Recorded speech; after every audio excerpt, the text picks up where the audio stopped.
Last దాకా చూడండి, subscribe చేయండి. ఇది పోటేలు మాంసము, ఇది హాఫ్ కేజీ. దీన్ని నీళ్ళలో శుభ్రంగా కడుక్కోవాలి. ముందుగా ఇలా కడిగి ఇది కడిగినాము. ఇదే మట్టి కంచులో నీళ్లు పోసి ముందుగానే ఉడకబెట్టుకోవాలి. ఇప్పుడు ఇందులో నీళ్లు పోసాము, స్టవ్ అంట పెట్టినాము. స్టవ్ పెట్టి ముందుగా ఈ కూరని ఉడికించుకోవాలి ఈ మట్టి కంచుట్లో. ఇప్పుడు ఈ మట్టి కంచుట్లో ఉడికించుకుందాం. ముందుగానే మెత్తగా ఉడకబెట్టినాం. స్టవ్ అంట పెట్టినాము, స్టవ్ పైన మట్టి కంచులు పెట్టినాము. అందులో అరపావు నూనె పోసుకున్నాము. ఉల్లిగడ్డలు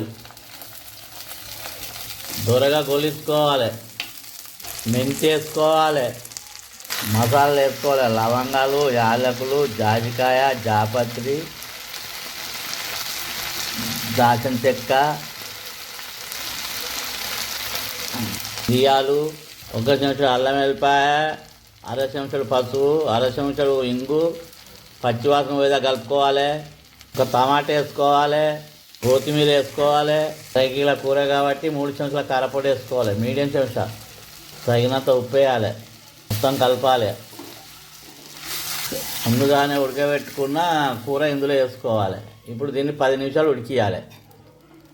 కూర ఉడికినది, మసాలా వేసుకోవాలి. ఇలా కలుపుకోవాలి. స్టవ్ ఆఫ్ చేయాలి, దించుకోవాలి. పోటేల్ మటన్ కూర రెడీ అయింది. గుమ్మగుమ్మలాడుతుంది. వేడి వేడి తింటే చాలా రుచిగా ఉంటుంది. అన్నంతో కానీ చపాతీతో కానీ తింటే చాలా రుచిగా ఉంటుంది. మళ్ళీ కావాలనిపిస్తుంది.